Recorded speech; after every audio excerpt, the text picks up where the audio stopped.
Hey everybody, Captain Chain here. I'm flying the MD-11, and I got more turkeys to move tonight. This is part of our UPS Virtual Air Cargo internal little competition between the hubs to see how many flights we can get into Louisville.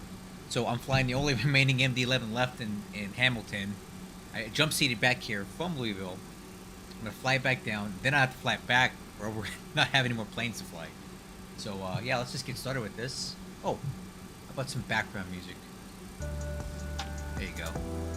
Okay, let's get on with this thing. Parking brake.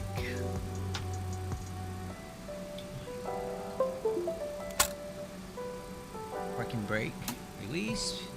Gear handle down. Smart cars. Oh, we're going back to Louisville again. I'm back in Hamilton. And I'm flying back to Louisville. I'm just trying to generate some more sorties for this event that I'm in.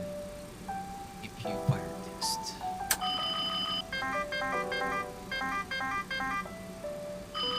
Engine 1, fire.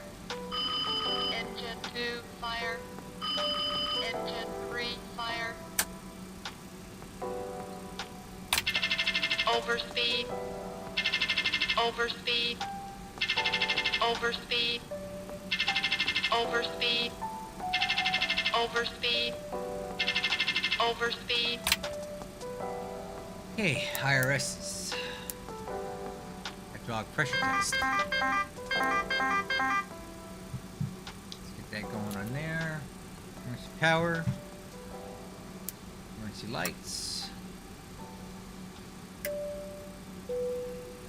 Hey, Just Aviation, let's see you. Happy Sunday. Alright, windshield defog on. Logo lights and nav lights are on. Standby ADI. On cage. Takeoff warning. Throttle 1. Stabilizer. Glass.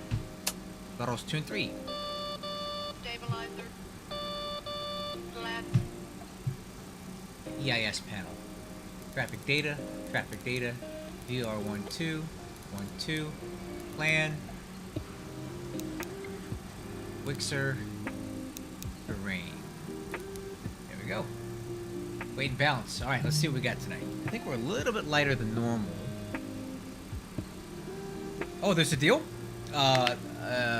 Is it the rotate MD-11? I wasn't familiar with the deal. You'll have to tell me about it. Let's take a look at our flight plan tonight. So, cost index 33. I should write this down. Cost index 33. Alright, fuel 40,000 pounds. Cargo weight 150. And flight level 360. So 149,800. Taxi fuel 2,000. Block fuel 40,000. And trip fuel 20,000.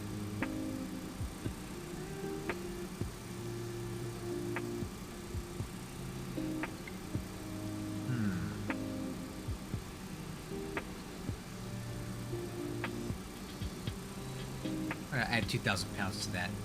Takeoff CG 28.5. Takeoff weight 443. Estimated landing weight 403. It's pretty light. No, I'm sorry, 423. 403 and a 0 P weight. Alright, looks good. Alright, and then IRS. Let's go ahead and get that initialized and we'll set up the flight. CYHM. There. And we're going to Louisville, of course. Worldport. SDF. Alternate is our favorite, KCBG. Cost index 33. Flight level 360. UPS 2036 2036. Temperature offsets +2, -37. So let's go -54, -37. That's our headwind component. Okay.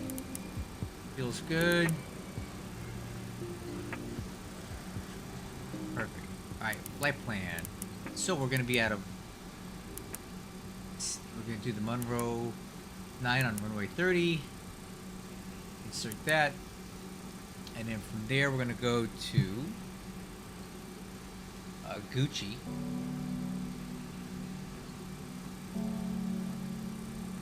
Our flight plan. Gucci, so GGUCE.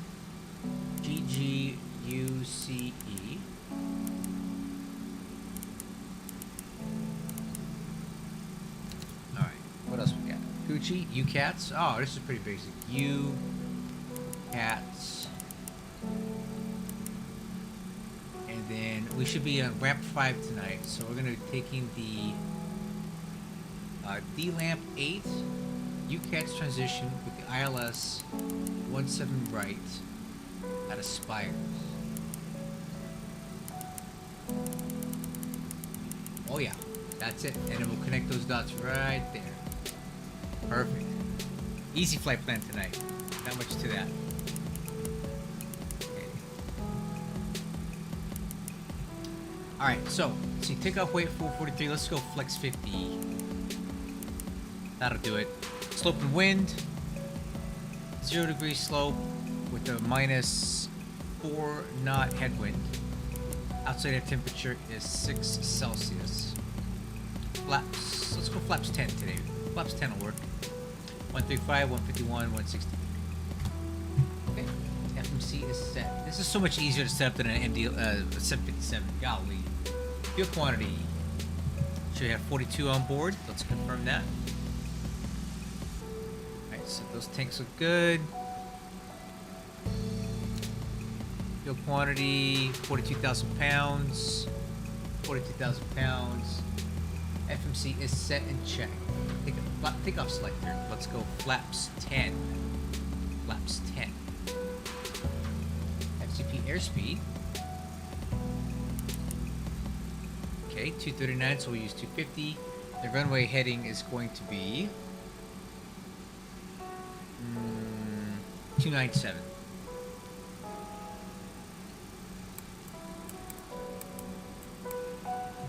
Okay, FCP altitude. Let's stand by for that. I'm gonna have to call for IFR clearance. I'm pretty sure 4,000 is the initial though. So let's set that to 4,000.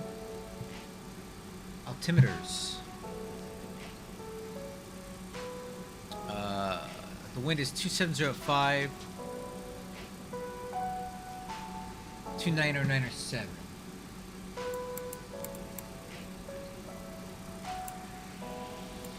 $2,997.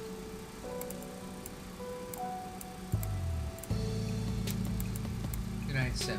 Auto brakes. Take off. Final cockpit preparation checklist complete. Okay, let's go ahead and call Toronto Center, who's online right now, and get some. Let's get some IFR clearance here. So, 125,775.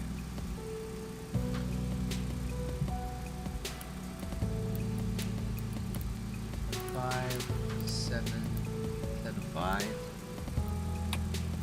270 for intercept, cleared ILS 24 left. Listen to those Canadian accents. It's so funny. Toronto Center, good afternoon. KLM 494 is with you. And just pushed back from Charlie 34 Alpha with information. Shara requesting IFR to Halifax. On 494 Toronto, thanks. Next time, make sure you give a call before you start the pushback. The ramp in Toronto is controlled. Not every controller will do it, but it's best to check before you start the pushback there. You're cleared to Halifax. Dead Key 5 departure, Olava transition, flight plan route, depart runway 23 and squawk 0530. Oh man, these Canadian guys giving it to him heavy, huh?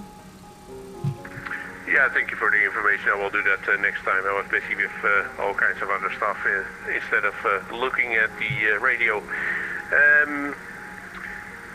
Clear to Halifax, Death Key 5 departure.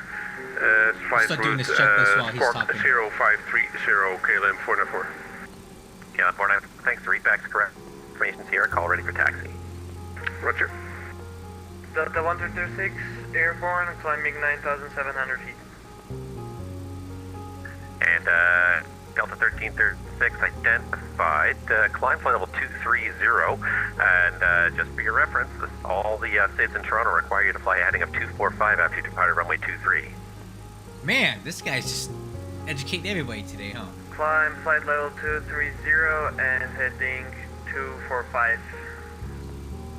Delta 1336. Fortunately for you, there's no traffic now in that direction, but in the future, I do need you to make sure you read the chart. If you don't understand it, ask questions or just ask for a different departure procedure. Because if you do accept the SID, we expect you to fly that heading until you're on turn course. Jeez. Okay, thank you very much. Delta 1336.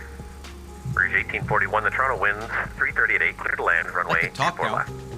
Clear to land 24 left, Bridge 1841. Again, 41 Toronto. The auto information, it's Oscar, altimeter 2988, runway 32 for arrival. Alright. Toronto Center, good evening, UPS 2036 Heavy. Request IFR clearance to Louisville.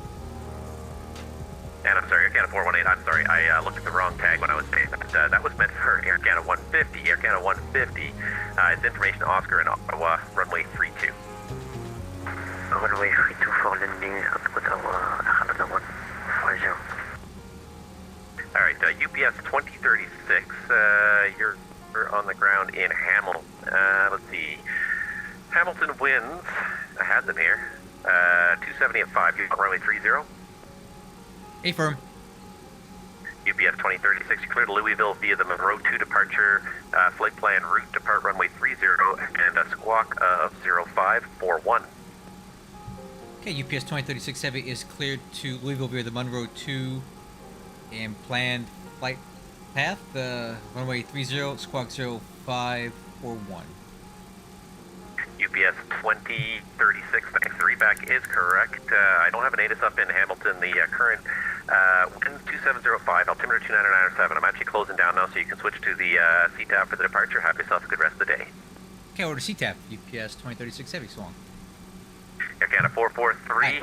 Okay, that didn't last very long. Online, and I'm going to be closing now, so you can switch to the CTAP arrival in Ottawa. Have yourself a great day. YHM, Alright, so 125, thank you very much Okay, for well, we're done with that guy. 446. That was a lot of wasting my time, honestly, sitting there to get IFR clearance for him to tell me he was done. That's fine, no, whatever. Alright, so, we're all set for now. Let's go ahead and get my desk set up, and we're going to get going here.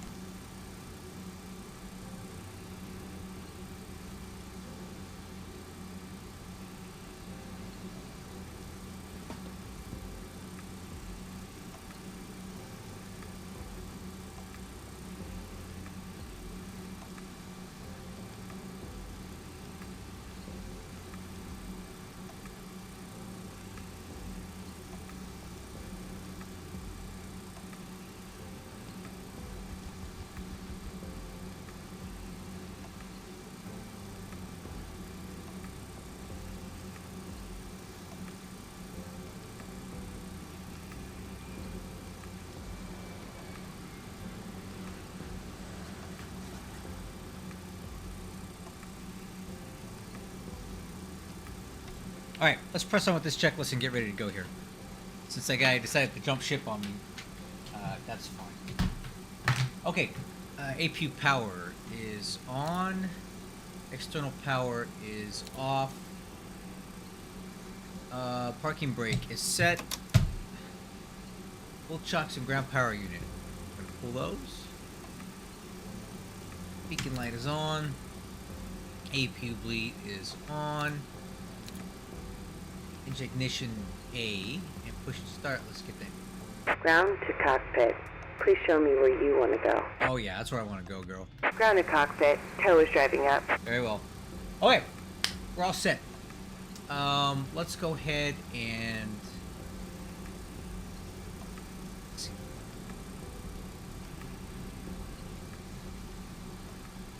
see. Let's go get on the CTAP here. And with traffic, good evening, UPS 2036 Heavy. Push and start at the cargo ramp, tail facing to the northwest. On to taxiway Charlie. Okay, I think we're all set here.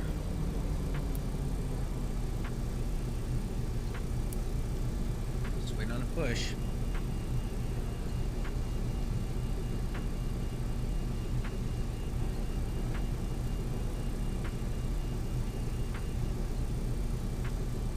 Okay, all doors and hatches are closed. Ready to connect. Alright, clear to connect.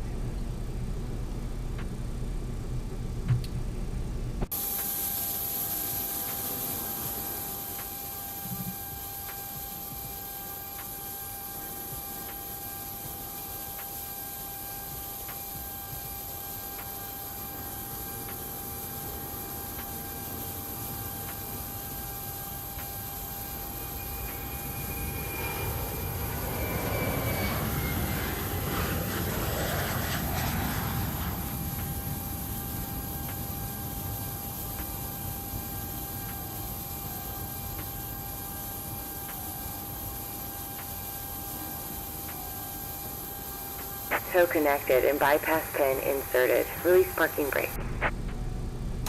Right, brakes released. Starting pushback, and you may start engines. All right. All right, crew, clear for engine start. Let's go engine 3. But now, light on.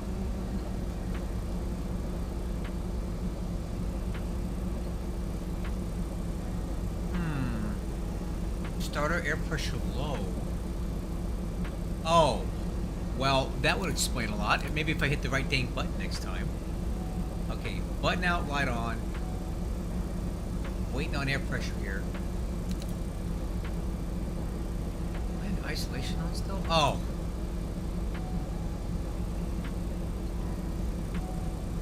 Oh, there we go. Okay, it took a minute for the bleed air to fill up the thing. Okay, get indication on N2. We have oil pressure, 50% fuel on. It helps if you hit the right button. Let's see. How different is the pre-flight and the combo between civilian military airfields? I think well, that's a good question. Tell you what, give me a few minutes and we'll talk about it during the taxi. Alright, 45% button in, line out. I'd say it's different. So I work on a military airfield and I deal with military pre-flights, and I feel like we do a lot more. We look at the airplanes a lot harder, and we do a full walk around with each pilot. The maintenance guys, 15% fuel on, oil pressure's good. We walk around with the pilots when they do a full 360 walk around an aircraft, and anything they find that they don't like, we take care of on the spot. Commercial pilots, for example, they'll do a walk around, but no one accompanies them. The maintainers walk with the pilots, for one. The pre-flight stuff is what it is. It's aircraft specific, and the communication is similar. But I just feel like with commercial aircraft, good start on 2, good start on 1, start 2. Commercial pilots, commercial airlines, they kind of like turn a blind eye to stuff, and they kind of look in a different direction because they don't want to break their jets because they don't make money when they don't fly. On our military aircraft, 15% fuel on. We don't make money. We Operation burn complete. money. Go ahead So and set the parking if we find brake. something wrong with the aircraft, we write it up and we fix it, and it's not a bad thing. Disconnecting tow. Stand by. Hydraulic leaks, we deal with them. Commercial aircraft, they look the other way and just hope they don't see it, because they lose money when they don't fly. If that answers your question. We put a lot more care and attention into our planes, and we're okay if we find problems with them. I feel like commercial aviation doesn't want to see or hear about problems unless it's something they cannot avoid. Alright, I'm gonna go ahead and kill the music. Let's do after start check.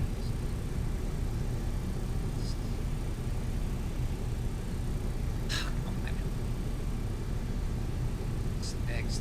Engine wing anti-ice not required, temperature fine, APU bleed, off, APU off, and ground signal, waiting on that.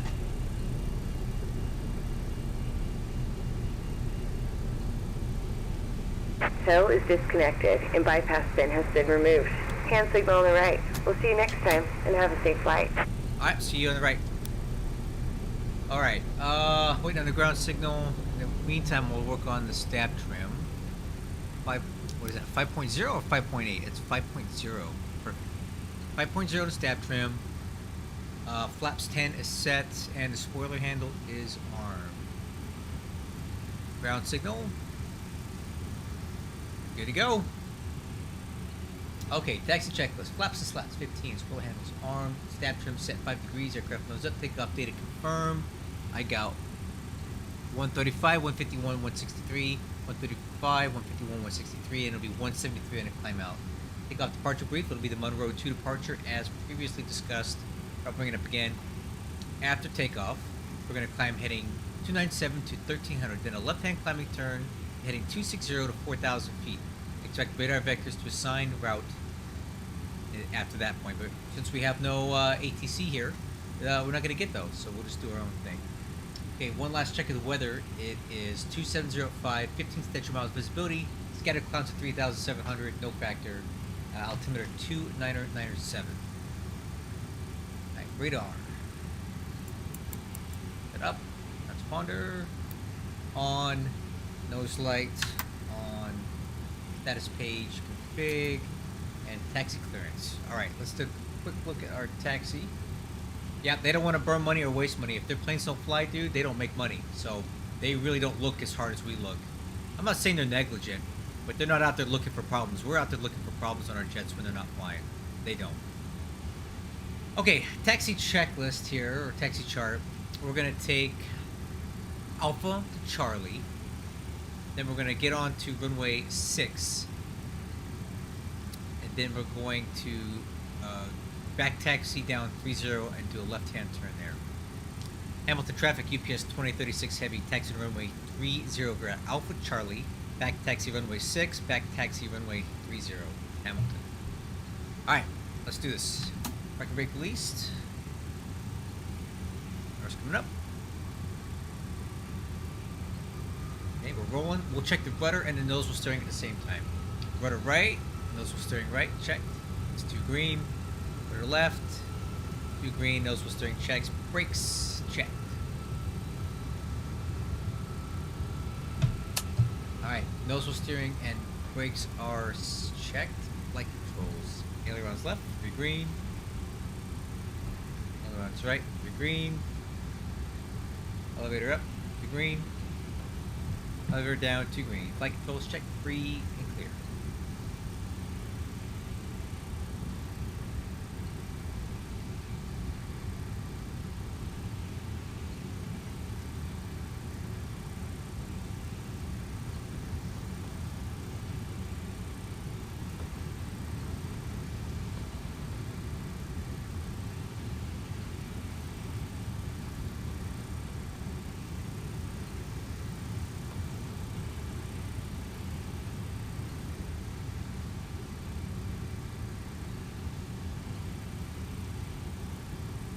Okay, here's taxiway Charlie. We're going to take that over to runway 6, which is those blinking lights ahead. Make a right turn, taxi down that runway, and then another right turn onto 1-2, and do a 180 turn down there. Not a lot of taxiways here at Hamilton, so we have to do a lot of runway taxiing, which I don't mind. It's just a giant taxiway if you think about it. Okay, here on the left, here on the right.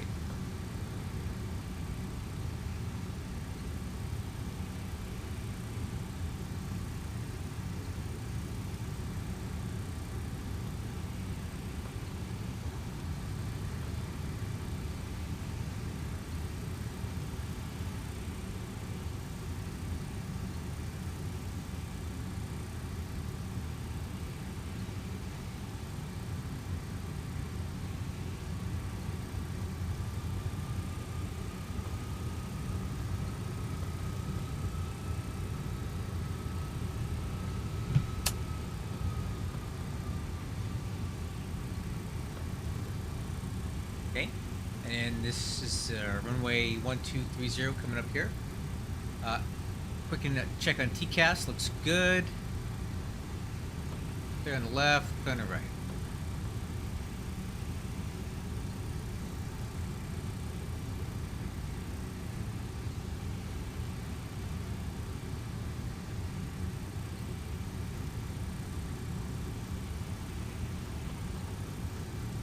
Okay, and then we're gonna head down on the right hand side and you'll see those blue taxiway edge lights. We're gonna do our 360 turn over there. Let's arm profile and navigation. Alright.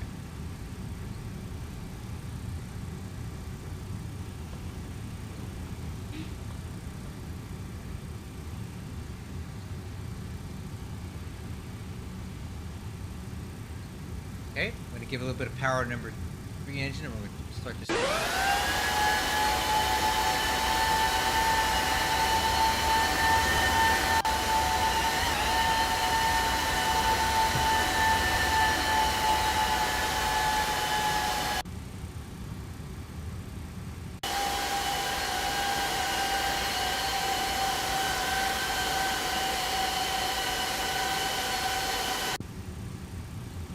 Alright, before takeoff checklist, status page on engine.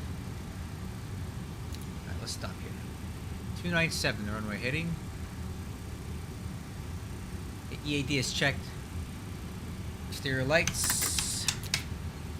Radar on takeoff clearance.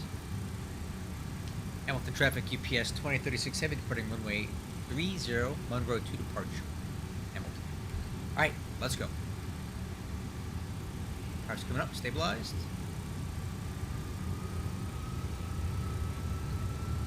Okay, indications are in the green. Auto flight. Takeoff. Brakes released.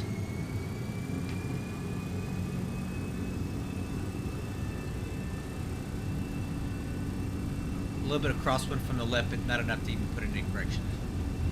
Okay, airspeed's alive. Thrust set. 80 knots. Takeoff clamp.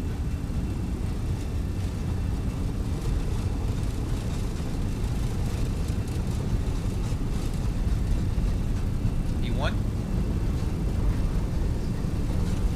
Rotate. Climb. Here.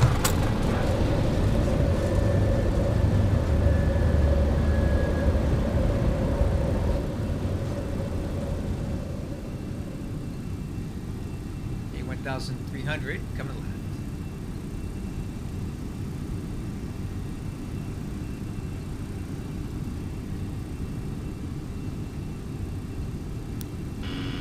Stabilizer motion. Alright, it is.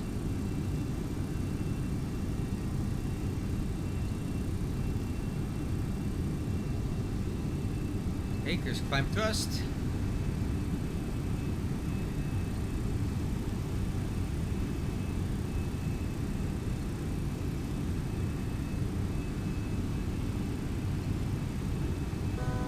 Altitude. Hi.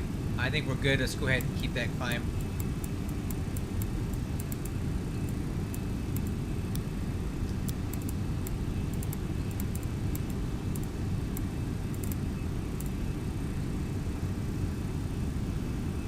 Okay, there's acceleration altitude. Let's lower the nose. Alright, speed checks, flaps retract.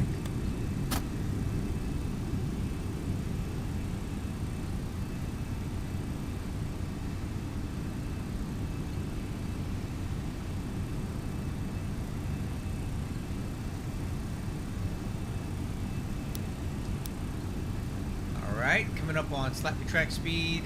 Speed check, slap retract.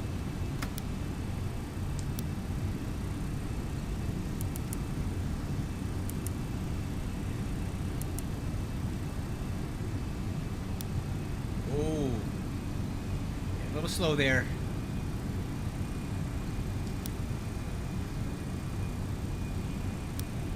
Correcting. Alright, there we go. And then vectors, this continuity head, that's fine because we're going to fly direct Gucci. Hi, come on. Stabilizer motion.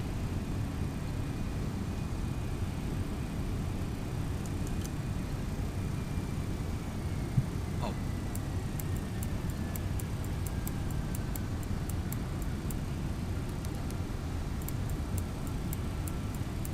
Forgot to reset my altitude here.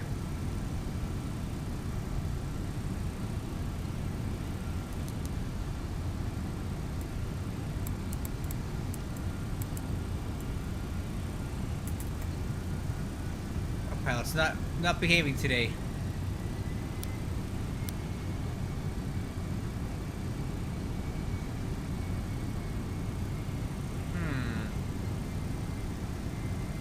Interesting.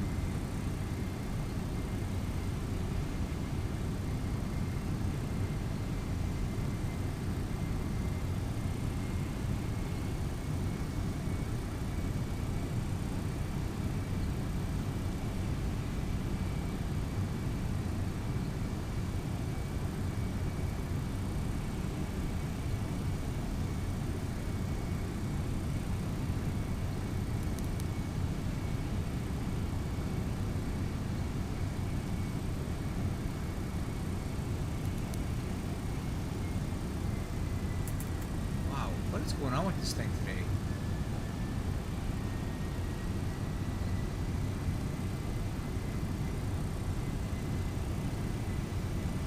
It's acting strange.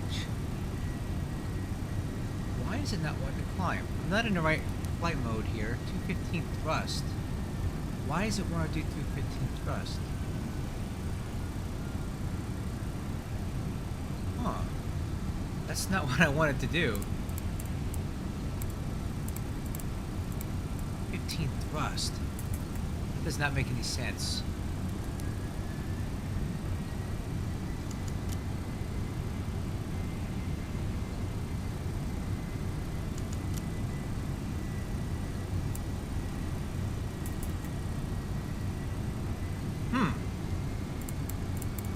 This thing is really not behaving today. We'll have to troubleshoot that.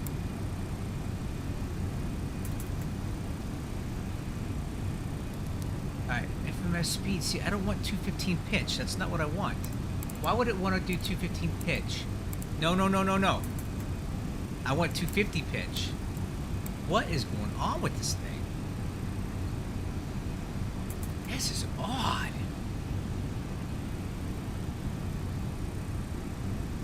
I don't think I've ever seen these flight mode issues before. 215 pitch.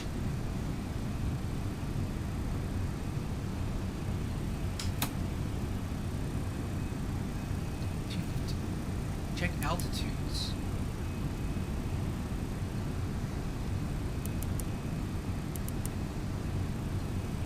$360.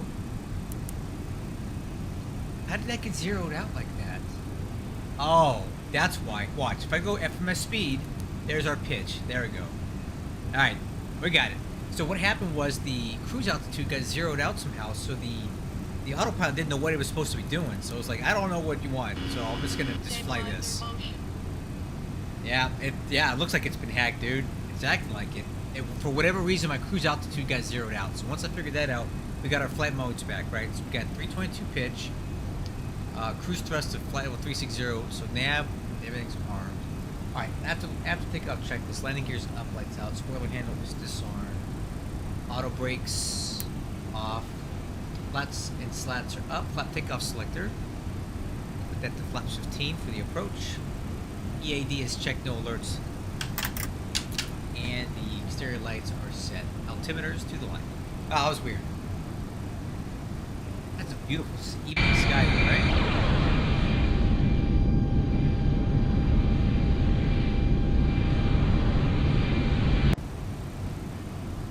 It took me a minute to figure out what was going on with that. Weird.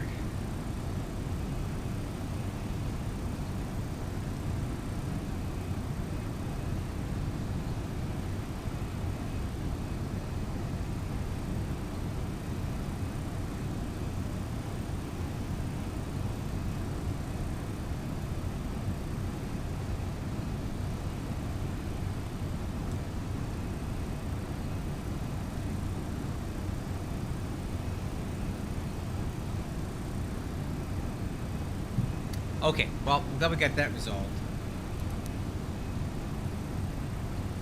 Put some tunes back on here.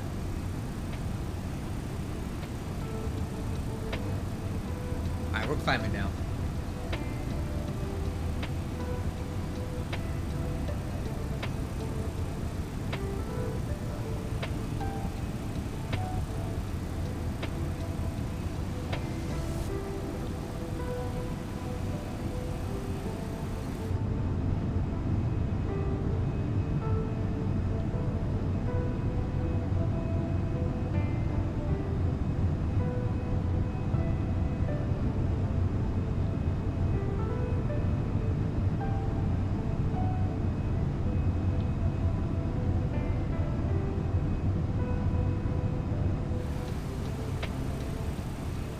Yes, actually, Michael, it does. So it's a third-party add-on called Shared Cockpit. You kind of see it right here, Shared Flight. And you can actually fly this with another person. Now, you all have to have this software here. And then you have to have the same exact version of X-Plane, the same exact version of the Rotate MD-11 with the same files. But yes, and then what I do, like I did this a couple months ago with my old hub manager. He was the pilot flying in the left-hand seat, and I just moved over to the right-hand seat, and I was the pilot monitoring, the co-pilot. And it was really, really fun. It was a lot of fun. Like, we went through the checklist together. I'd be working the stuff that he didn't. Like, I'd handle the flaps, the landing gear, all that stuff. But he was the one flying. So, it was really cool. And I could do that with anybody. I would love to. In fact, I openly encourage people to come fly with me. I'll sit right seat for you guys. I don't. Oh, speaking of which, checklist. Altimeter standard. Alright.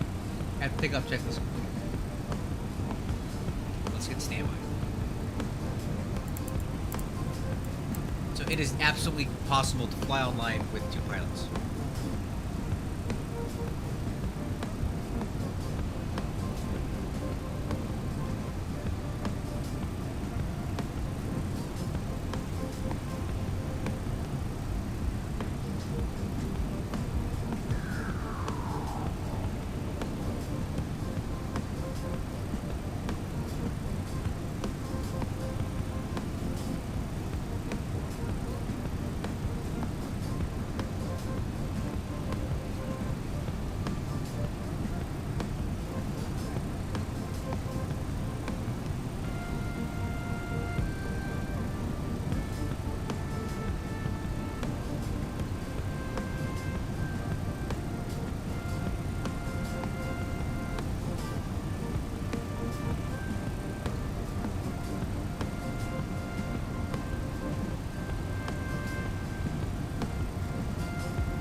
It's really cool. I want to actually get somebody on here to fly with me in the MD-11, and I want to live stream it. It'd be really cool. Can be done. I just need to find somebody that wants to do it. Alright, climbing through flight 230 for 360.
Okay, 280 for 360. Ways to go yet. Have pretty gnarly headwind coming in here. If you can see this. So we have wind coming from the northwest at 84, which is kind of a crosswind, but you can see it's coming in so strong that we have to fly. Our track is basically 216, but we're having to fly almost 10 degrees to the right to offset the wind coming in from the right to not get blown off course. So you can kind of see it right here. Okay, aircraft on TCAS here. Let's see what that is. That just kind of showed up out of nowhere. Let's see, what do we got? Oh, Southwest Airlines out of JFK, headed to Detroit, and they're descending. That's why they came up on our TCAS there.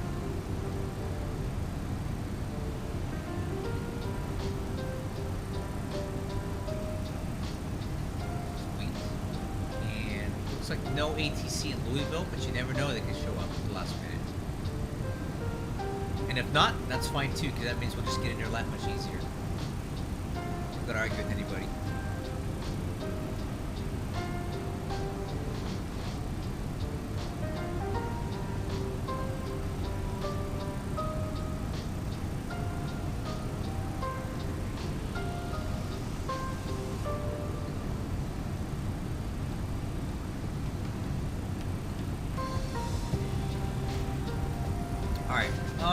Let's take a look at the weather at Louisville. I'd love to do a visual approach in there tonight.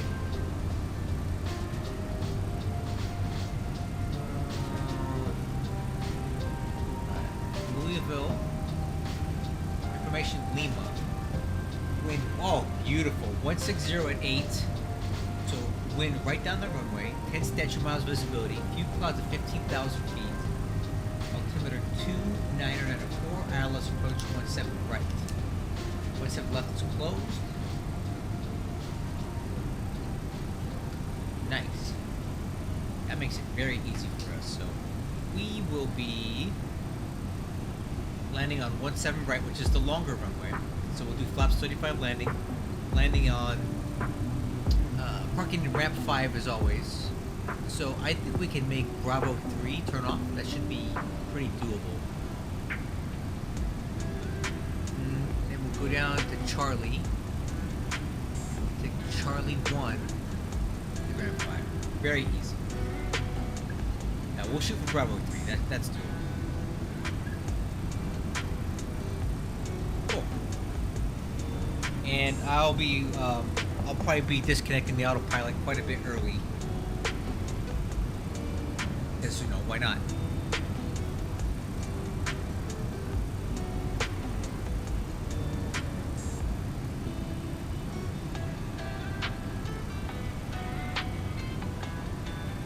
This one is not quite as fun though, because it's straight in. Our flight plan is more or less straight in, so it's not a lot of maneuvering that I gotta do to get lined up on it.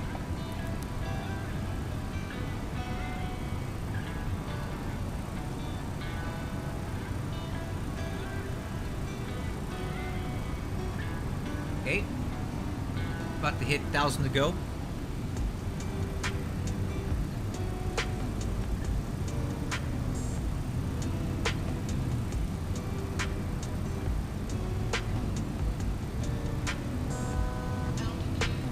To go.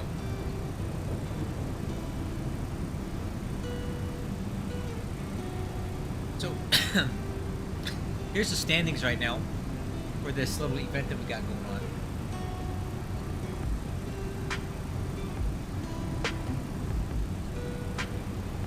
Let's see, where's it at?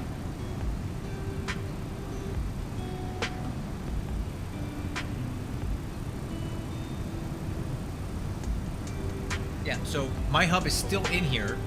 We're obviously in last place of all the hubs that have flown something, but we're still on here. So this flight here should bump us up into 5th place. A couple more of those will get us into 4th place, so I'd love to actually like be top 5 of this. It'd be nice. I only have 17 active pilots, myself included, so it's not like we have a lot of people to generate sorties with.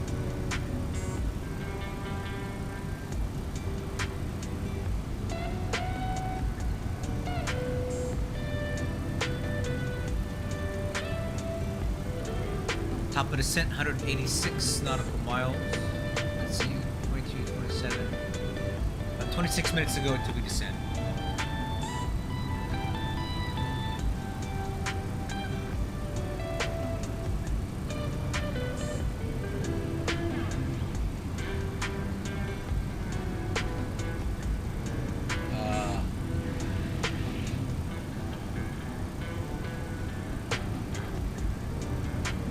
Oh, no. The pilots are actually assigned to UPS, Virtual Air Cargo. So that's my virtual airline that I'm a part of.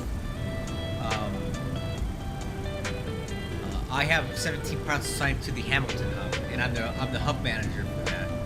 So I have 17 pilots, most of which I've never actually met yet. I mean, I've contacted them all, but I don't know them very well. But they're assigned to Hamilton, so that's how many pilots we have to contribute towards this event. And I would say 5 of those are on a leave of absence, so it's more like 10 or 11.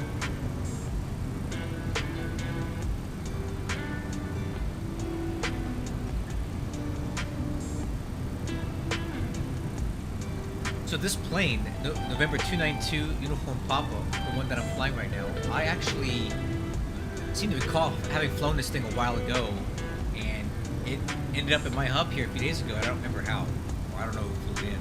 We can't take a look at that while we have some time to kill. We go over to the aircraft hangar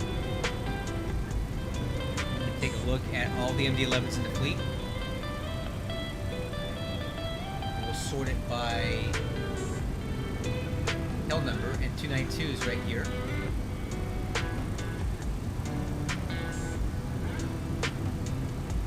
And aircraft history. Yeah, you can see there was a time in the past here. Let me see if I can find it. Where I was flying it fairly often.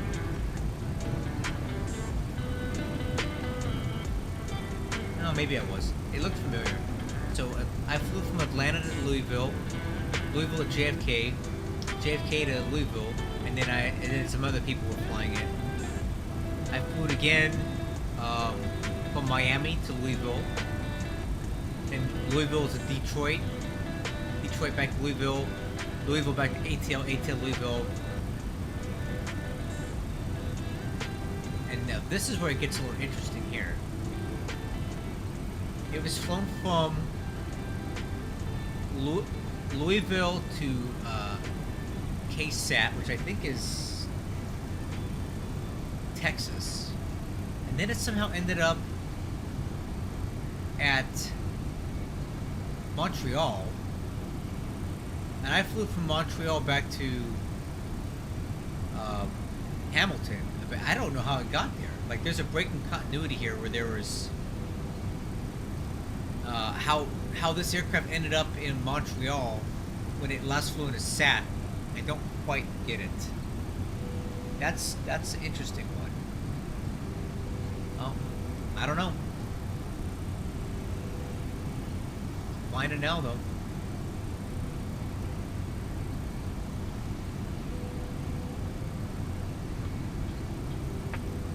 Interesting. A little bit of a mystery.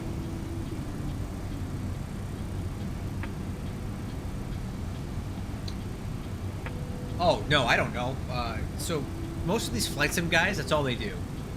So I don't know of a lot of people, or in my UPS virtual airline, I don't know of anybody who's interested in what I do. Like, I don't think any of them even know I have my own YouTube channel and that I do wargaming content. So that does not cross over very well. I find that more of the wargamers will play flight sims, but the flight simmers won't play war games. I don't know. It's just, most of them don't like to. That's all they do. They just like to fly a lot, which is cool. I like to fly too, but I'd get a little bored if that's all I did.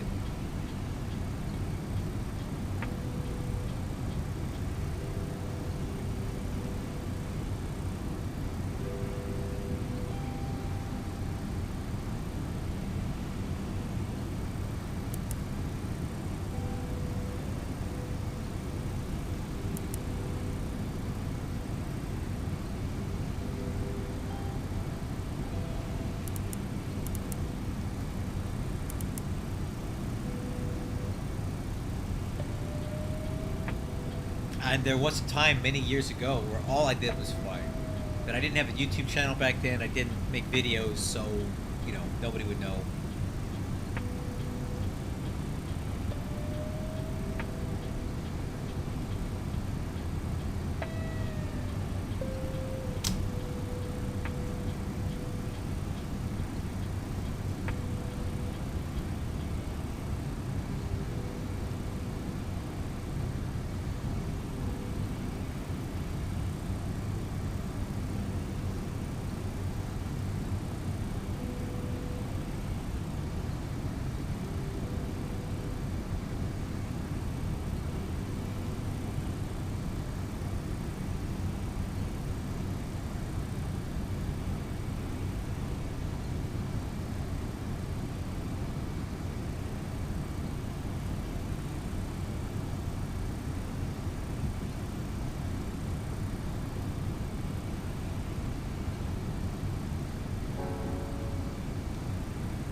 when we're about 10 minutes out, we'll start reviewing the arrival stuff.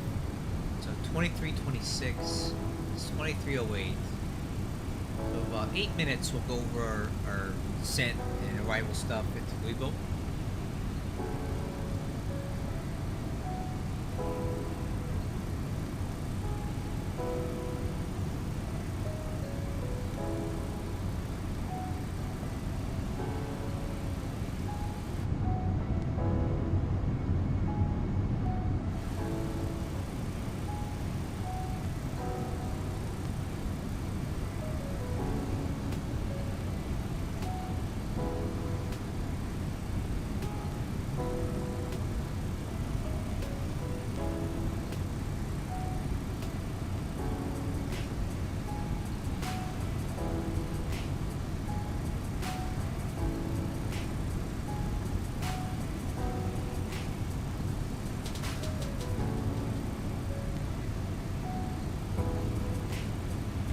Hey Michael, I get it. Here's the problem though. This is a YouTube live stream and this is monetized, so I can't be playing copyrighted music of which most everything is. So if I start playing,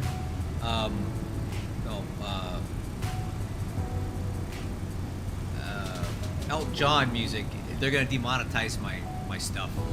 So I have to find like DMCA free music, like royalty free, or you're allowed to play without having to, get a copyright bust. So I find this kind of they call it lo-fi music. It's just kind of chill background music that kills the dead silence without getting me in trouble with YouTube for playing stuff that's copyrighted. Yeah, I think so. Hey, I hope you'll stick around for the arrival, Michael, because we don't have that much longer to go. Let me see. We should be on the ground at 2353.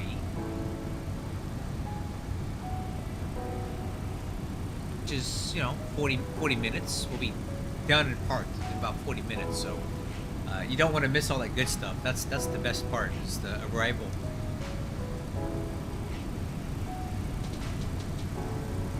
Anyway, I gotta go swap some laundry over real quick, so you guys sit here and enjoy the view.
Hey, Michael, I see what you said there. But just bear in mind that I'm in the West Coast right now, and it's only 3:14 p.m. But where I'm flying right now is East Coast, and they're 3 hours ahead, and it's a real-world time and a real-world weather. And I'm flying this route because I'm participating in an event, and we got to fly routes into Louisville, which is in Kentucky. It's gonna be dark. If I was flying on the West Coast, it'd be daylight, but where my plane is at, where my pilot's at in our system, is in Canada right now. So I will get back out to flying daytime stuff out on the West Coast soon. I mean, I used to be based out of Ontario, California, but when I took this new job with the virtual airline, I kind of needed to relocate to this part of the country. All right, well, how long do we got here? Oh yeah, let's start talking about arrival stuff now. So let's do our descent and approach checklist. So landing data. So our estimated landing weight is 425.6, which is going to give us an approach speed of 158 at flaps 35. For an 11,000 foot runway, that is perfectly fine. We'll keep it flaps 35, and we've already discussed aiming for the Bravo 3. Yeah, see, this guy's eating dinner, man. I just had lunch a little while ago. This guy's eating dinner because it's East Coast. All right, so landing data, runway 17 right, approach briefing. We'll start with the D-Lamp 8 RNAV approach. So we're coming in and picking this up at UCATS right here, which is not the scale, so this is where you would pick it up. Okay. We're gonna have a speed restriction at anchor, 280 knots. Yeah, real world time, real world weather. So all of this is simulated in the game. Like the weather, like this is Zulu time right now. If you look at your watch, look at your time. It's 23:15 Zulu. There you go. See? The weather's real world, real time, everything. So it's just what it is based on where you're flying. And normally I would have preferred to fly something West Coast right now. It's daylight here, but I'm trying to pump the numbers from my hub. You know what I'm saying? Anyway, approach. So D-Lamp 8, we got our speed restriction at anchor, and multiple speed and altitude. Well, altitude restrictions. Basically stepping us down. We make our left turn to pick up the ILS 17 right approach. By Seawain, we need to be at 210 knots and 6,000 feet. Alright, cool. Very, very straightforward D-Lamp. Normally, I feel like the wind tends to prevail from the north, so we would take this routing here. And swing back around to land to the north, but because the wind's blowing from the south, we're coming straight in tonight. And keeping with that, we'll take a look at the approaches. We're going to look at the ILS 17 right. Oh, that's not the one I wanted. ILS 17 right. We'll keep that. All right.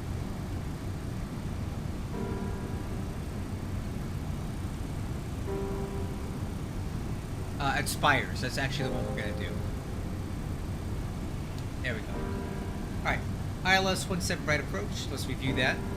So we're going to be coming in at Seawain at 6,000 feet, and by Spires, we need to be down to 4,000 feet to pick up the beyond glide slope for 17 right. The minimums here, 1.5 statute mile visibility. The decision altitude is going to be 685 barrow. 685 barrow. The MSA is 3,600 feet within 25 nautical miles of the Louisville VOR. 3,600 feet. Missed approach here is going to be climbing to 1,600 feet, then a climbing right-hand turn to 4,000 on heading 275, and outbound the Louisville radial 279 to Damon intersection, which is 24.5 for Louisville, and hold. I don't think we're going to have a missed approach here, but just in case we do, here's the procedure. Again, the decision altitude is 685 barrow. Okay?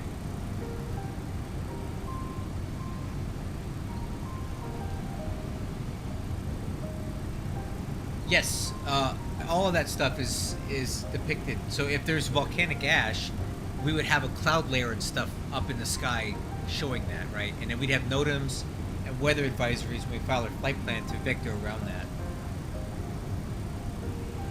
Alright, approach briefing is conformed. Let's get the radar. Windshield anti-ice is not required. There's no precipitation ahead. Decision height is going to be 685 baro. So let's put that in right now. Watch it right here.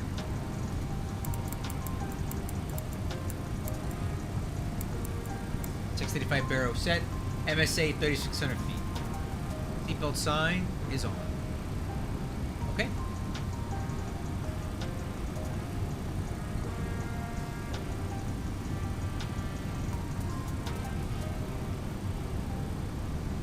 And let's see, how much longer do we have here?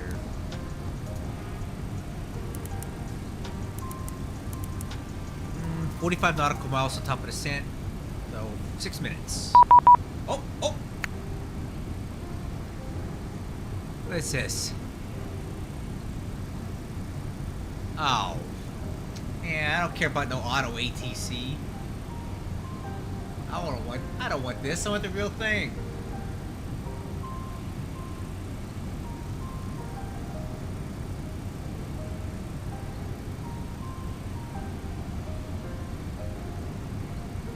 So I will put the altimeter in a standby right now, but don't forget it. 2994. We'll keep it primary on 2992 standard.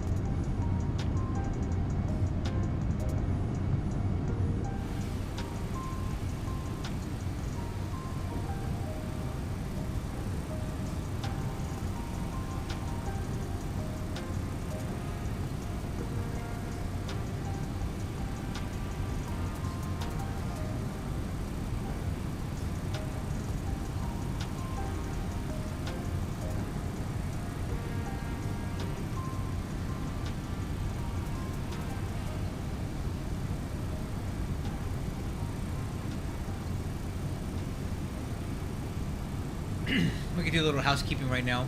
Oh, I never turned that over. Oops. Don't tell on me. 124.2. That's going to be the CTAP for Louisville.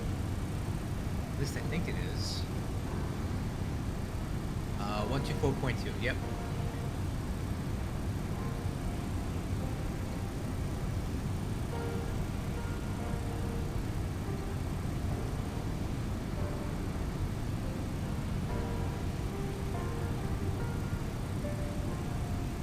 We are.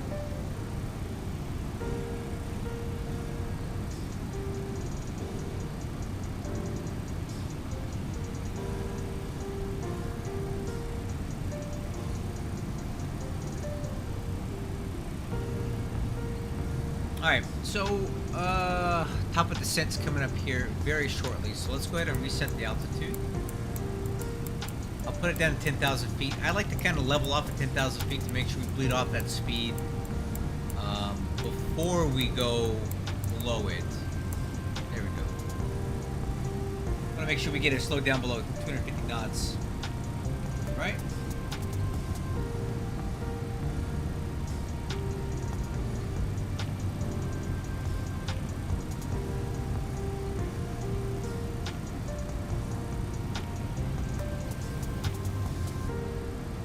Now we got a pretty nice headwind here.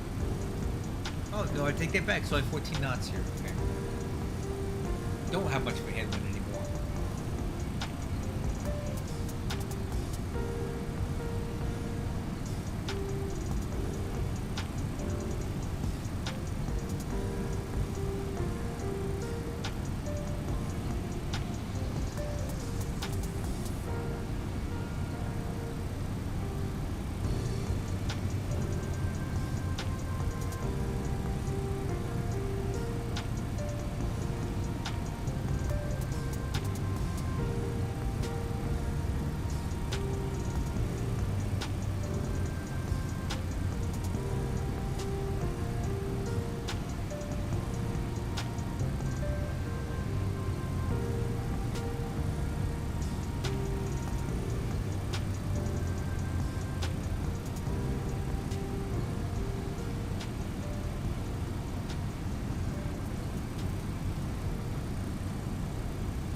here's the wind charts that we were kind of dealing with here. We're coming from up here and heading down to right there.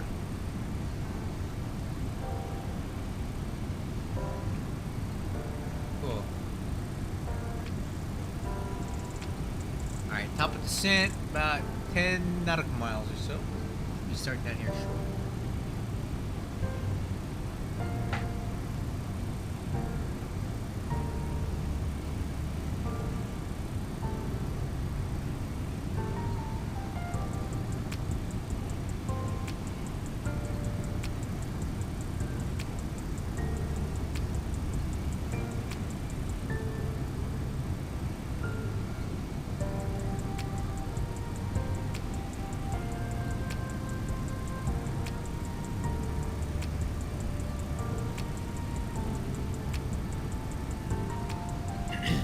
Okay, any second now on the PFD, the primary flight display, on the flight mode annunciator, we should see this blinking vertical alert. There it is. Vertical alert means that we have a altitude change coming up, and here it is. And as soon as we start, there's our top of descent. We're in profile mode, so the autopilot's going to fly the profile down, and you'll see this little bar come up on the right-hand side of the navigation display.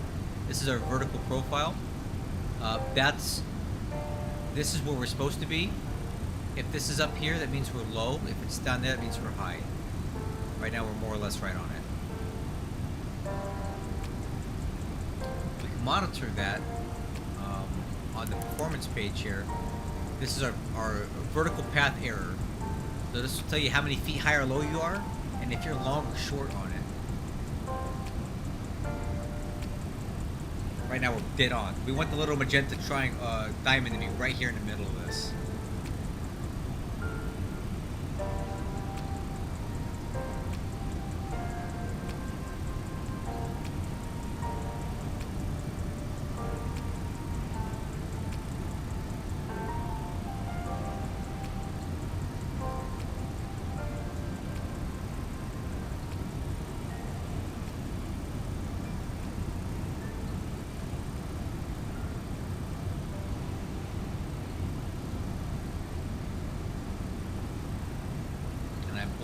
That is, I believe that is our alternate, which is Cincinnati. Let's double check that. Yep, Cincinnati, right over there. See, CVG. That's our alternate.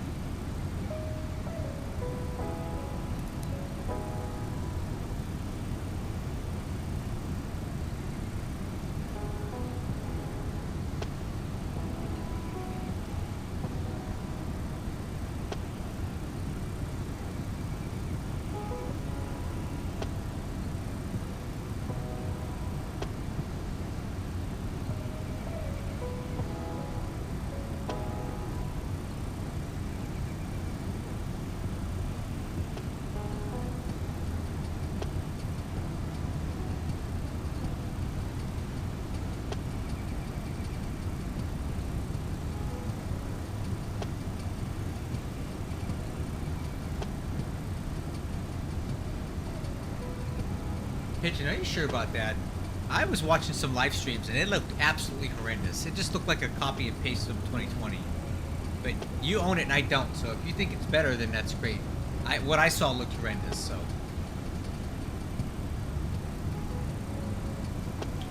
Yeah, so okay, this is where flight sim gets really expensive, Michael. It's way more realistic than X-Plane, huh? Okay, whatever you say, dude. That has not been what I've seen so far, but if you say so, way more realistic than X-Plane. A lot of people disagree with you.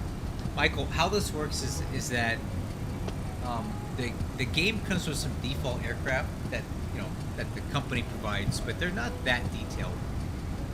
If you want to fly what's called some payware aircraft, third-party stuff, you gotta buy it, and they're not cheap because there's a lot of work that goes into this. Like, look at all the systems modeling and programming, like to make all these buttons work, to make the FMC work, to make the auto throttle, the autopilot, all this stuff, the artwork, the 3D modeling, right? It's a lot of work, so they charge a lot of money to put these things together. So this thing, for example, this MD-11, I think I paid 60, 70 bucks for it. And yeah, that's a lot, but I mean, look at how realistic it is. To me, it's worth it. And I get a lot of time and enjoyment out of it. So, you know, you get what you pay for.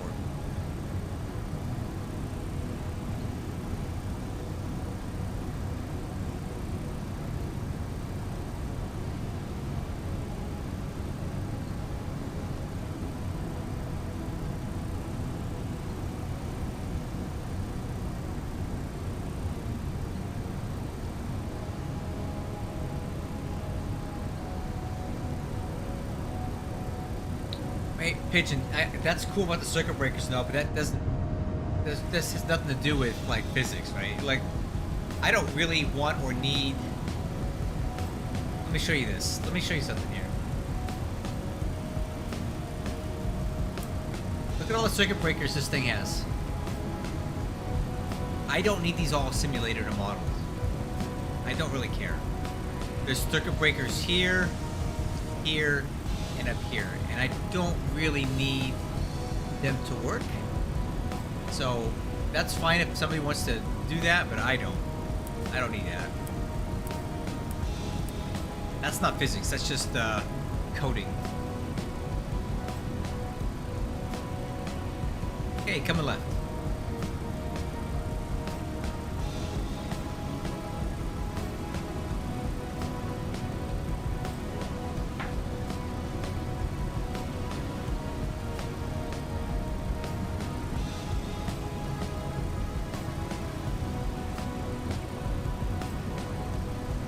Yes, you can.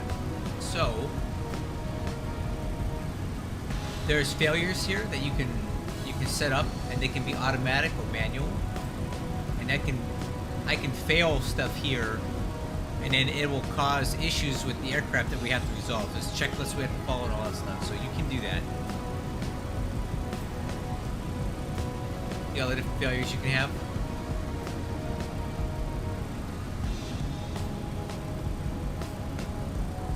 Alright, down to 18.5.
Yes, for sure.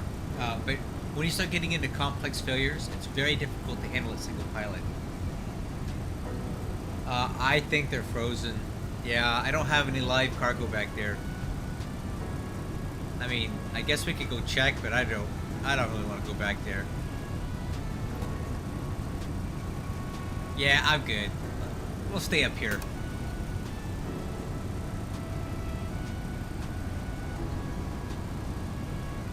Okay, leveling off at 18.5, and let's start slowing it down to 280 knots. Let's put some speed brake out. Help slow us down.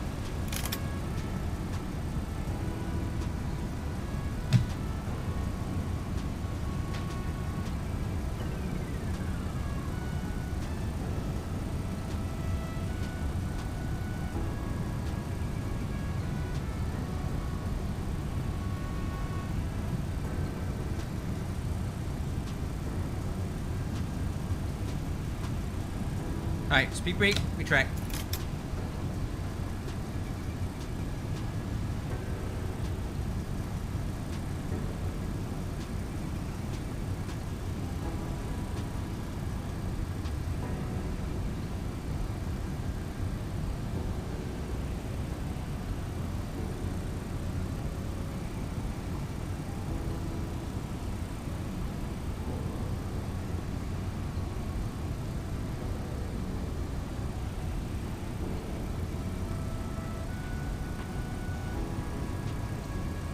Okay, add drag. Put some more speed brake out.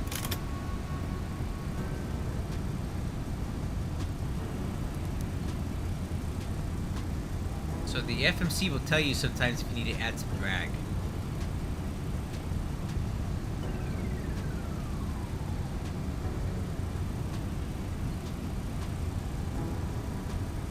Right. And then it'll tell you when to remove it too.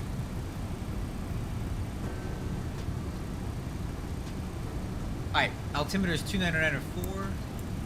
Set and cross check.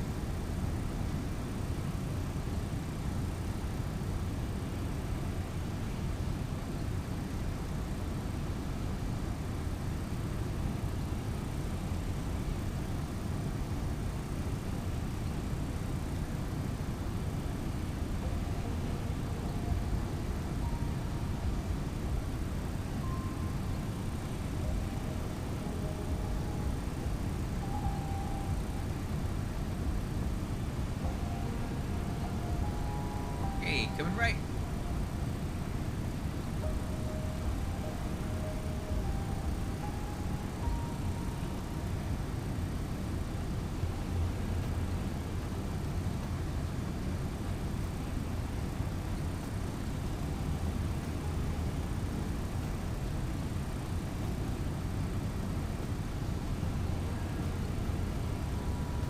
And down to 12,000.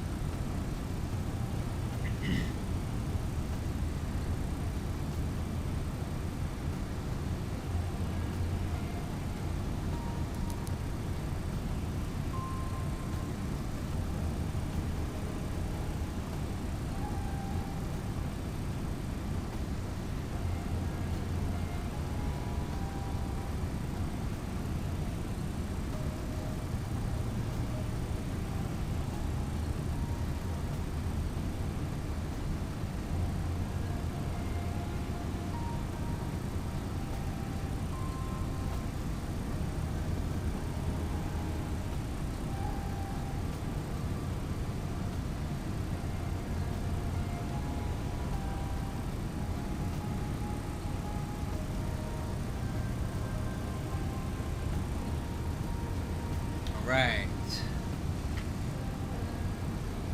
Getting a little fast again, but the autopilot is correcting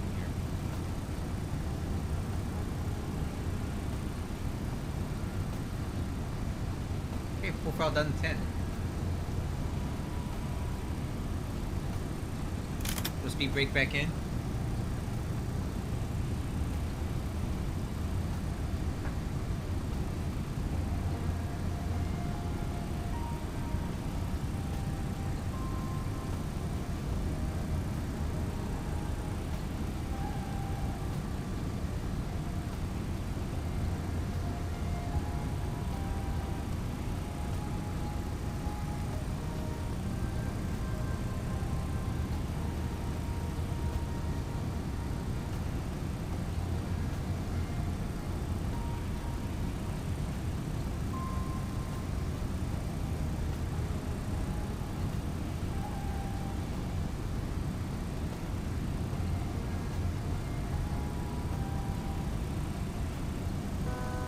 Altitude. 1,000 to go.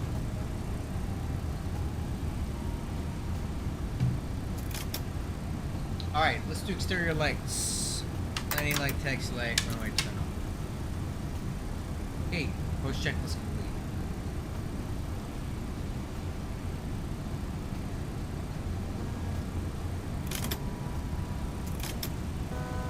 Altitude.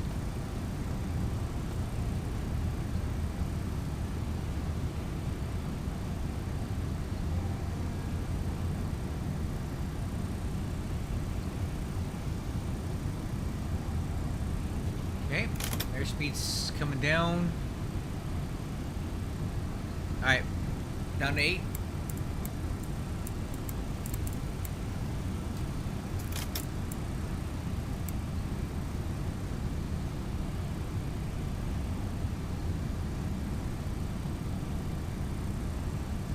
Actually, we'll keep it going down to 6. Well, still a little fast here.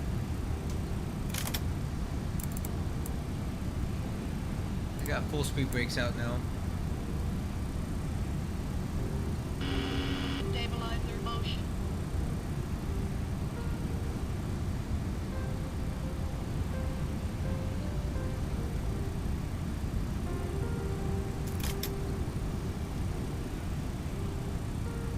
Airspeed's looking a lot better. Starting to pull speed brakes out.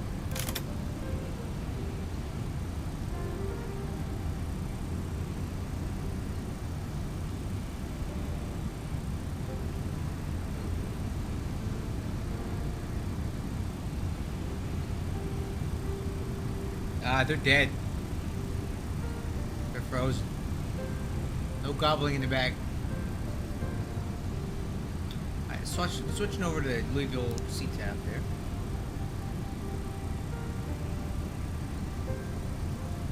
Alright, we'll go ahead and dial this back down to 4,000.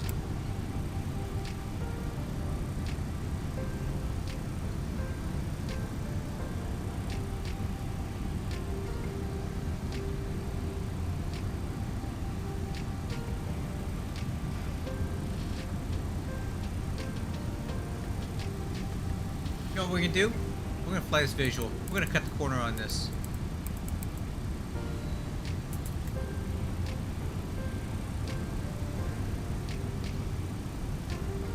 Let's go direct. Stabilizer motion.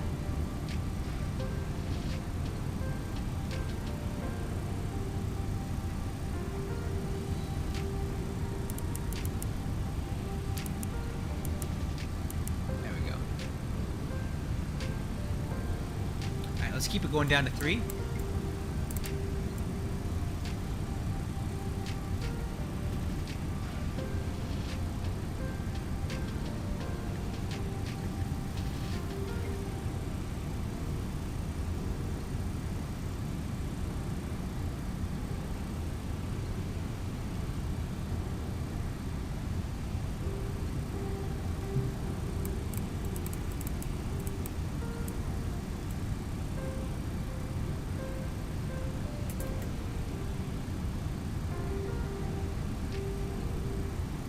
Alright,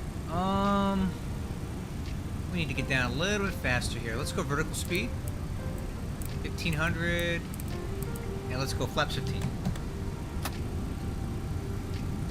Speed brakes. Alright, let's arm speed brakes, auto brakes minimum. Stabilizer motion.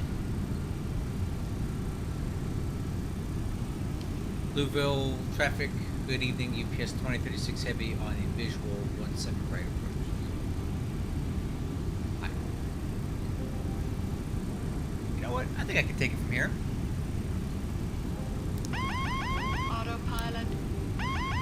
Autopilot. Hey, my aircraft. Stabilizer motion.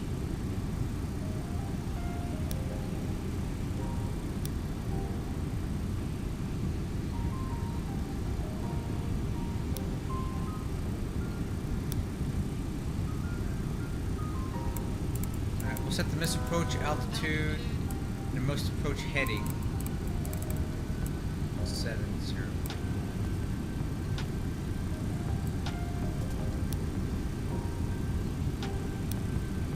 Okay, I'm flying it now. I do have the auto throttles on still, just for the moment. Maximum altitude of what? The aircraft? I think it's flight level 430, but we don't ever go. I don't think we really go up there very much.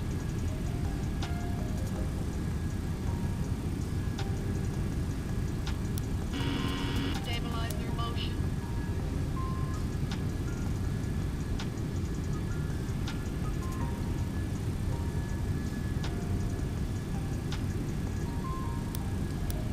I'm gonna go ahead and take the auto throttle off. Okay, my throttles, my controls.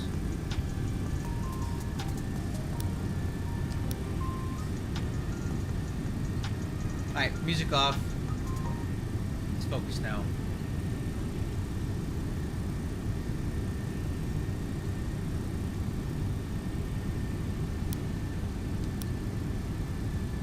Alright, let's go flaps 28. Gear down.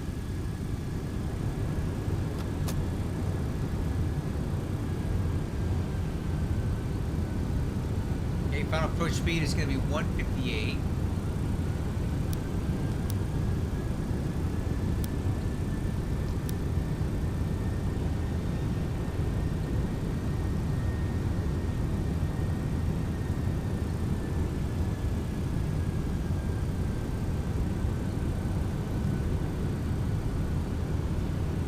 Let's go. Flaps 35. Before landing checklist. Landing gear down 4 green. Roll handle arm. Auto brakes are set minimum. 2500. Flaps and slats. Flaps 35. Altimeters cross check 2994. EAD check green box. Landing clearance. Louisville traffic UPS 2036 heavy on final. 17 right. Okay. Runway in sight.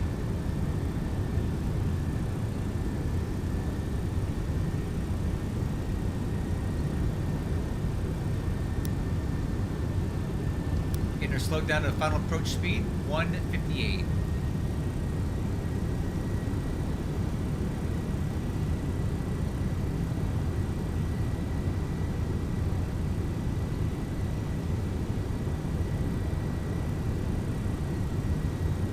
Little fast, correcting.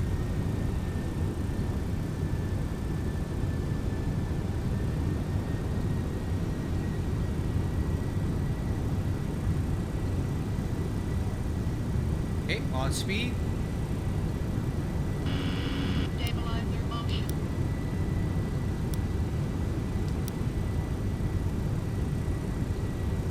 Little high on the glide slope, correcting. A little bit high on the speed.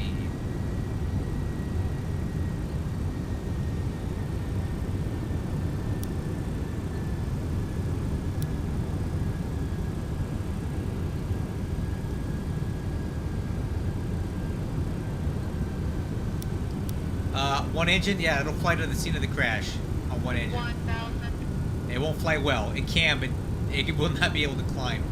It'll fly down to the ground.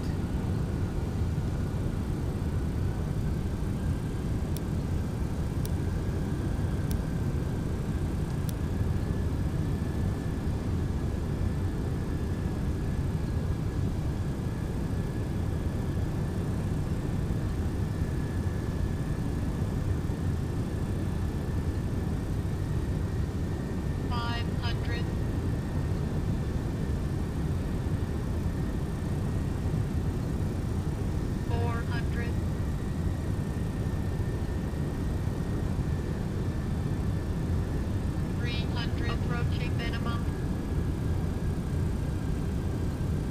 200. Minimum. Landing. 100. 50. 40. 30. 20. 10. Versus. First best.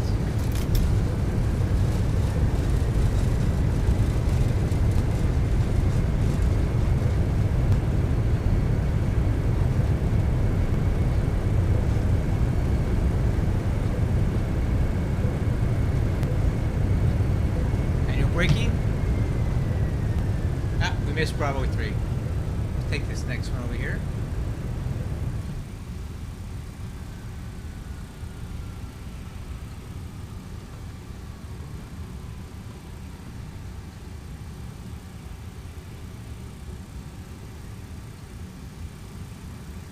Bravo 2. Ah, missed it by 1.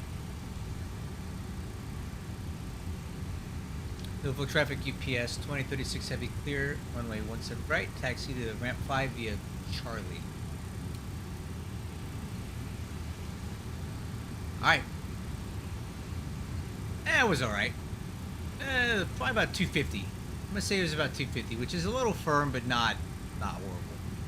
Okay, let's get turned off the runway here and let's do our after landing checklist. So spoiler handle, up retract.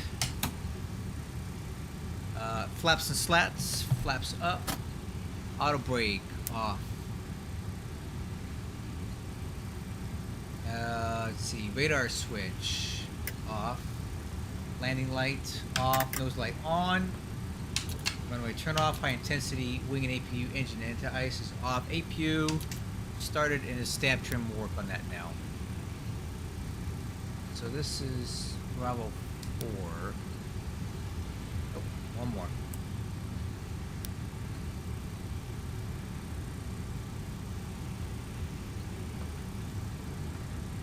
It was okay. Alright, stamp trim aircraft, 3 degrees aircraft nose up. After landing checklist complete. And that should be ramp 5 up here.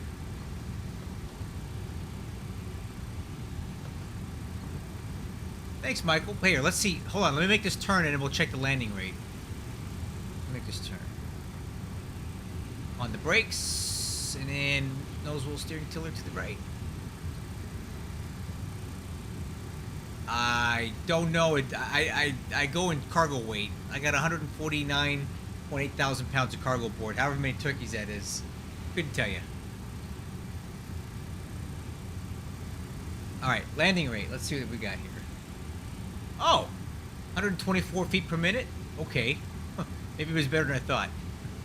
That was actually pretty good. It felt firmer than that, but 124 is really good. Alright, taxi light off.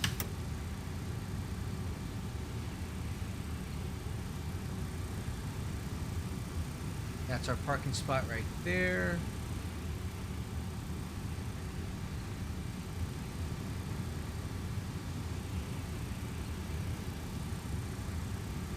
Coming right.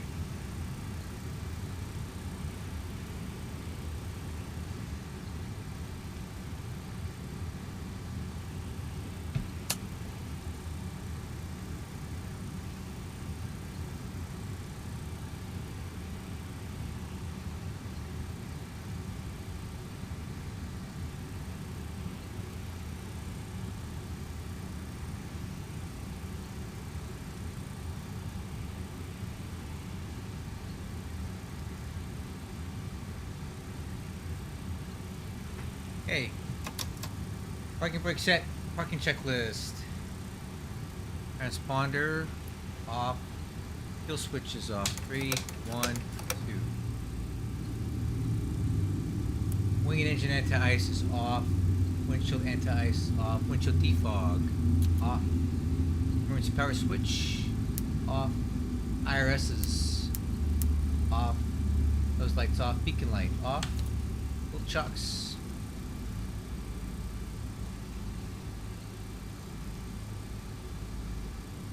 Power unit, parking brake released, external power on, APU power off, APU off. Alright, we are parked.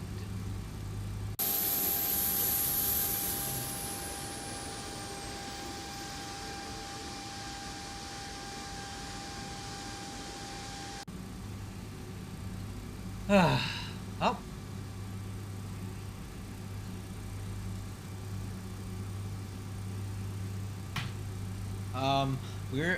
We've made it. So, welcome back to Louisville. This is the world port, as you can see. Of course, they put a 747 up there, though. Where's the MD-11? Come on, man. Anyway, looks like we have some company traffic coming in here too, so that's cool.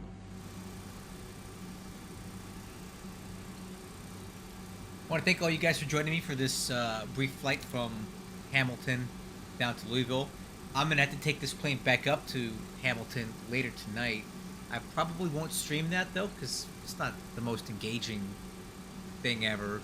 You know, it'd just be the opposite of this flight going back. So I might just do that offline, because I got to get this plane back home, or there won't be any there. So, thank you guys so much for watching. Hope you enjoyed it. Got some more weight in the books. That's what I'm saying, Pigeon. The MD-11 is the pride of the fleet. Even though they're getting retired here pretty soon. But shh. We don't need to talk about that. Catch you guys in the next one.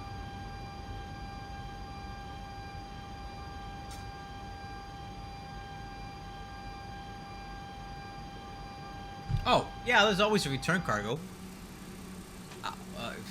It basically be like this. I'm not going to do it right now, but I'll show you. So I just go back onto our website. I'd go up here to Flight Operations Center. Now I would put destination CYHM. That's where I would want to go back. Search flights. And I would find the flight number that had the aircraft that I would want to fly up there. MD-11, so 2061. So I would go here and book that flight, and I would take this aircraft back up there. And now we're booked. So UPS 2061 is here. And then what I would do, I'd go to SimBrief, do a new flight, put in the call sign 2061 from SDF going back to YHM. We'll pick an MD-11.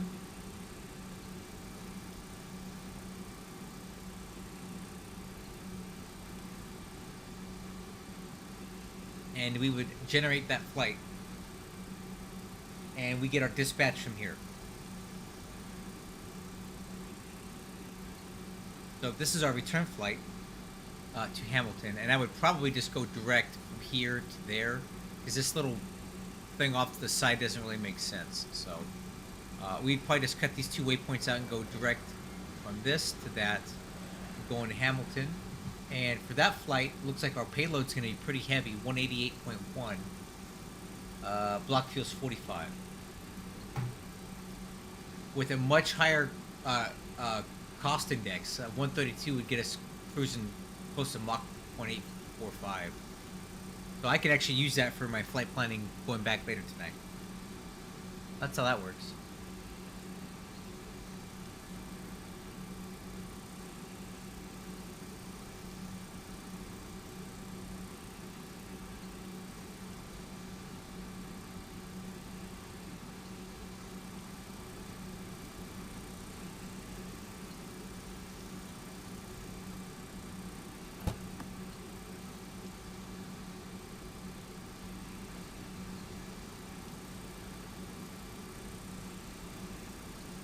November 245, November Hotel, taxiing 35 right by Echo.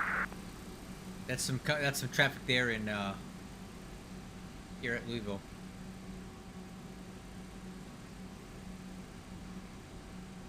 Hi, you're welcome, Mike. And 245, November Hotel, crossing 29er. Yeah, you're welcome, Mike. I'm done flying anyway, so.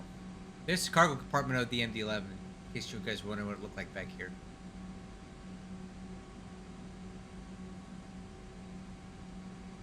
Alright guys, I'll catch you later. Thanks so much for flying. See you later.